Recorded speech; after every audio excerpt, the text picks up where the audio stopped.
Olá, eu sou a professora Pamela e hoje estarei ministrando aula de língua portuguesa para o 9º ano. O nosso assunto de hoje será sobre tipos de sujeito. Vocês também podem acompanhar na página 7 do volume 1 do caderno de exercício.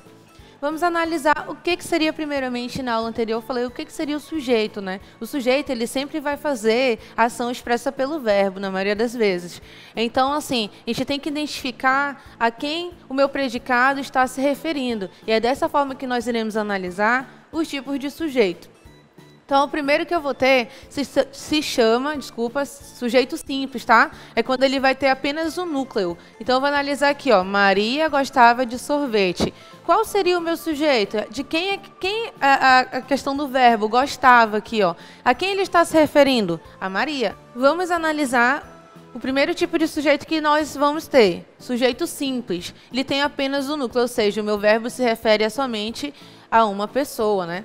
Então, por exemplo, aqui, ó, gostar. Esse verbo está se referindo a quem? A sorvete ou a Maria? Então, eu faço sempre essa perguntinha para o verbo. E eu tenho aqui Maria como meu sujeito simples. Podem analisar aqui que o meu predicado, que é essa parte do restante dos termos que sobraram, eles estão trazendo informação desse sujeito aqui, que é a Maria, tá? Então, vamos analisar o composto. Tem mais de um núcleo, ou seja, eu vou ter mais um tipo de sujeito, né? Mais de um. Então, eu tenho aqui a moça e o rapaz saíram. Qual seria o meu sujeito? Moça. E quem? O rapaz, né? Então, eu tenho aqui o meu núcleo, ou seja, a parte principal da minha oração. Então, analisando aqui a diferença entre o sujeito simples e o composto, podem analisar que no meu sujeito simples eu tenho apenas um único sujeito, que no caso aqui seria Maria. Já no composto eu vou ter dois, ou posso também ter mais de dois, tá, gente? Dependendo do contexto da oração. Então, aqui eu vou ter o oculto. O oculto, ele tem alguns nomes diferencial. Por exemplo, eu tenho o implícito e o elíptico, tá? Mas utilizamos bastante o oculto, mas é bom vocês saberem essas nomenclaturas, justamente para quando cair em algum outro livro, né, e vocês já saberem a quem ele está se referindo. Então, aqui, ó, não aparece de maneira explícita, mas é possível determiná-lo. Por exemplo, aqui está notável no meu sujeito composto que ele está aparecendo na minha oração, como moça e rapaz. Aqui no oculto ele não vai se encontrar, eu não vou ter como achar. Então, eu tenho aqui, posso determiná-lo apenas pelo contexto ou pela forma verbal, ou seja, ele já não vai estar totalmente exposto ali, esse aqui é o meu sujeito, mas eu posso também localizá-lo pela desinência verbal ou pelo contexto. Então, eu tenho aqui, ó, vou viajar. Ah, professora, eu tenho só um verbo aqui seguido de outro verbo, isso é uma locução. Não, nesse caso aqui, o vou, ele está implicitamente, eu tenho o meu sujeito oculto. Quem está por trás do vou? Eu. Então, ele está oculto aqui, ó. Como é que eu sei? Pela terminação verbal. A mesma coisa se eu colocasse assim, viajaremos amanhã. O meu sujeito vai ser o nós, que está oculto ali pela desinência de viajaremos, tá? E aí eu já tenho uma noção que ele é um sujeito oculto. Então, vamos dar continuidade agora no sujeito indeterminado e a oração sem sujeito. Dando continuidade, vamos analisar aqui o sujeito indeterminado. Ou seja, ele não vai ser possível determinar quem pratica a ação. Ele ocorre nos verbos na terceira pessoa ou seguida da partícula si. Nesse caso aqui, eu não tenho como achar em que contexto, ou seja, qual pessoa, falei errado. Pode parar, né?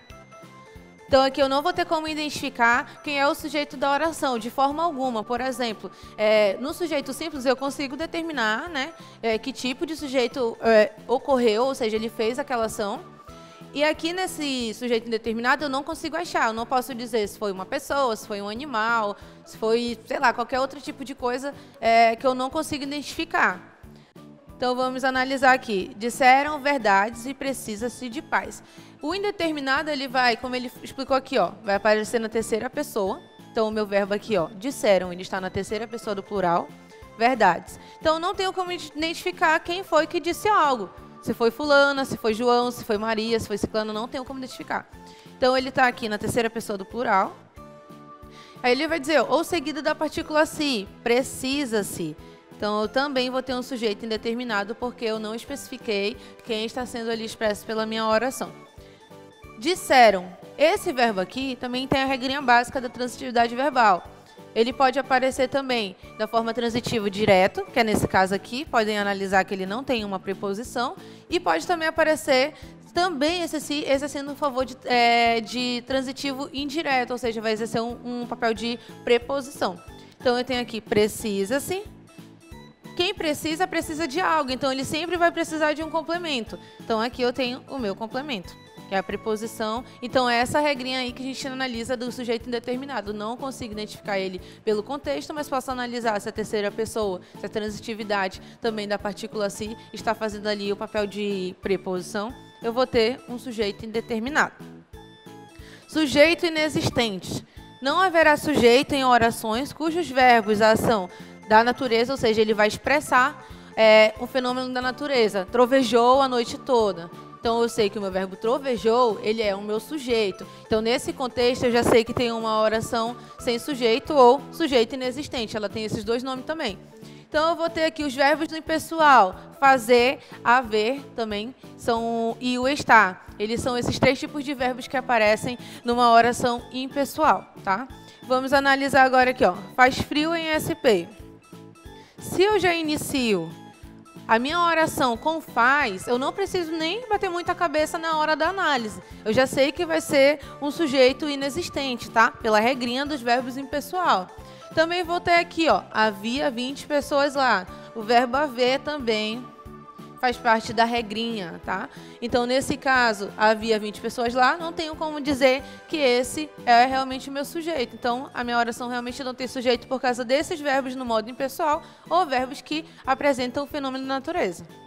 Ó, só recapitulando a questão aqui dos verbos impessoais, gente, eles só são três, tá? Só é o verbo ter, haver e fazer, tá, gente? O estar, ele também não contabiliza, então desculpa aí por esse gafe. E agora vamos fazer uma atividade aqui do livro, da página 9, caderno de exercício. Vamos pegar aí a questão 5. Então, eu tenho aí, qual é o núcleo do sujeito das orações a seguir? Os nadadores atravessaram a piscina 2 vezes. Qual é a parte central? Quem foi que atravessou 2 vezes a piscina?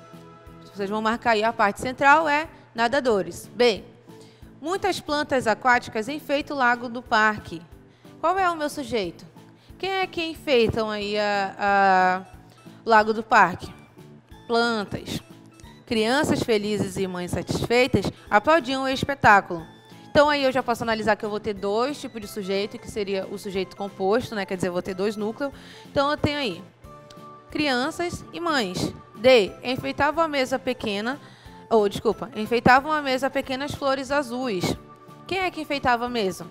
Então, vocês vão marcar aí flores, tá? O presidente e seus ministros viajarão Aí, falei errado. Vamos lá. O presidente e seus ministros viajarão à China. Quem é que vai viajar à China? O presidente e seu ministro. Então, essa é a nossa aula de hoje. Vai ficar um exercício para vocês da página 7 à página 10. É somente sobre esse exercício, sujeito e predicado e os tipos de sujeito. E até a próxima.